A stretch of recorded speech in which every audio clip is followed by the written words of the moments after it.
The Cheyenne Frontier Days committee actually started accepting donations of carriages in the year 1927. All right, so that specifically they actually advertised to ask people to give them carriages that were inside their garages and carriage barns, because most people were transitioning to automobiles and they had nothing to do with these vehicles anymore. People were getting rid of their horses. So 1927 is the beginning of the Cheyenne carriage collection. A good portion of these vehicles, we have no idea where they came from. From that time period, all people did was they, in the middle of the night, would drop off these carriages with a note saying, "It's yours." All right, so many of these vehicles we do not know the origins of. Even some of the very special vehicles we have, including this really nice black one that we have, I can't remember, I think it's on the other side of the wall. Oh, it's over here, Curtis? Yeah, this beautiful one that's over here that was recently restored by Cheyenne Frontier Days, we do not know who owned that carriage. But what we can tell you about most of the vehicles that are in the collection right now, we have 160 carriages. Now, this is not making this the largest collection in the world. That has been a tagline that was pitched quite a bit previously, but we have to be more precise on what our carriage collection is. This is not the largest carriage collection in the United States. The Smithsonian has far more than we do. There is a private collector in Salt Lake City that has 400. Okay, and there are other larger carriage collections elsewhere in the United States. But what makes this carriage collection extremely valuable is the fact that these carriages all came from this region. And so they are a combination of vehicles, a few from Nebraska, like our hearse is from Nebraska. We have like the, not the gas wagon, but the ice wagon and a few other vehicles actually came to us from Idaho Springs, Colorado. All right, when that collection was brought in. But we do have most of the vehicles that are in the collection are from Cheyenne. What makes this collection valuable and unique is because these vehicles are vehicles that were used in this region, along the Colorado Front Range and specifically in our city, which makes this exceptionally unique. Most other carriage collections take a little bit from various places around the United States, and they're a conglomeration of carriages with no real context or connection to the location. That's not the case with these vehicles. All the vehicles that we have here are from this area, could have come to Cheyenne, and most likely were from Cheyenne. So that's what makes this carriage collection unique, is because it is an accurate reflection of the transportation history of our community. Okay, that makes it unique for carriage collections. There's a lot of carriage collectors who really appreciate this collection for that very fact. We have restorationists who are thrilled that we have this collection because it is so complete. And it's such a wide range of different vehicles that represent everything from truly the very first hospital in Wyoming, which was St. John's Hospital, not counting all the military forts. We do have Joseph M. Carey's personal carriage, which is this beautiful red, black, and yellow vehicle here.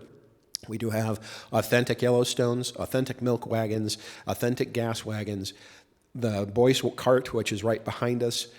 These are all vehicles that we can identify and we know precisely where they came from. All right, so when you're talking to people about our carriage collection, it's okay to be very enthusiastic. You should be. It really is a fantastic thing. But we also want to make sure that people understand what it really is. So when you're talking about the carriage collection, it is impressive in its scale and size. 160 vehicles is nothing to sneeze at. All right. The other thing you could mention is that this is, to our knowledge, another feather in our cap, the largest working carriage collection in the world. That's accurate. Because many of these vehicles, including this big, beautiful, shiny one, which really drives me crazy, they're going to drive that all the way through the parades, and they're even going to roll it into the arena. They've rolled it 3 times. With all the people that sit on top of it when they go into the soft ground in the arena in its history. So they set it back up, and it just keeps going on its merry way. It's fantastic. But anyway, so many of these vehicles are going to be attached to horses. They are going to have professional drivers. They're going to be carrying people. That makes this carriage collection unique. That's a very specific aspect of this carriage collection that is making it world famous. Okay?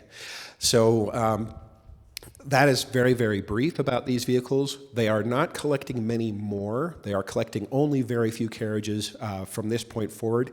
Most of the vehicles that we want to bring into the collection now must still be like all the others, that they must be from this area, and they must reflect some aspect of Wyoming or Front Range history. We do have people that say, oh, I've got this fantastic grain wagon. I just had a gentleman that offered us a grain wagon from Springfield, Missouri. Can't happen. We just can't do it. And so if we do get a new vehicle in our collection, it is a big deal. So it's another new thing that we're very proud of.